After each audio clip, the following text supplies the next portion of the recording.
So here's the final move. Still got all my lawn care stuff over on one side, but I managed to fill up this back shelf with all kinds of different offcuts. They're pretty much grouped by species as much as I can. Down here is my original saw bench. This was actually built by my wife's grandfather, and I gave it a fresh coat of paint, and I was sawing on it for several years before I built one in the hand tool school. It's now out here, and if I need to do any rough stock prep, I've got a saw bench. And I've actually got, believe it or not, yeah, there's a couple of cheap Japanese style saws that are given me by a manufacturer to test out, and now they're hanging on the back wall and I can do some cross cutting there. So I've got all this lumber against the back wall.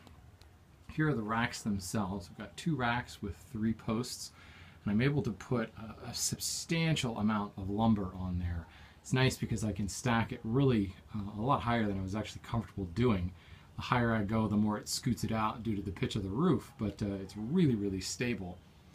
And down on the shelf below here, I've got all of my turning squares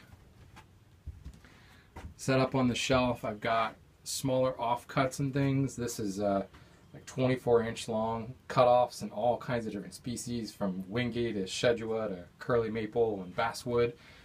Underneath all that, I've got a tool tote with just a few extra little tools.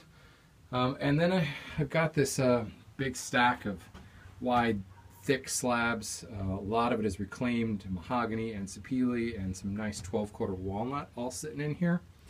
And over in the corner here, I've got an old galvanized trash can full of all kinds of offcuts. This stuff is really destined for firewood. And we've got a little fire pit that we can use here. And then I've got a couple of little slabs tucked down there.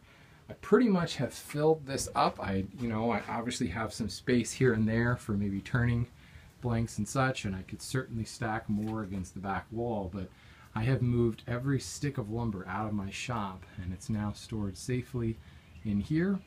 I actually stored lumber out here for several years before I put up these racks, and I verified that it is nice and dry. I get good ventilation through here under the eaves. There's ventilation ducts. You can see a little bit of the light coming through there. The lumber is actually blocking some of it, but I get a good cross breeze through here, and I get good ventilation throughout. The lumber that was stored in here for several years is perfectly fine, no defects whatsoever, no issues with not enough ventilation, so I'm pretty happy with this lumber shed.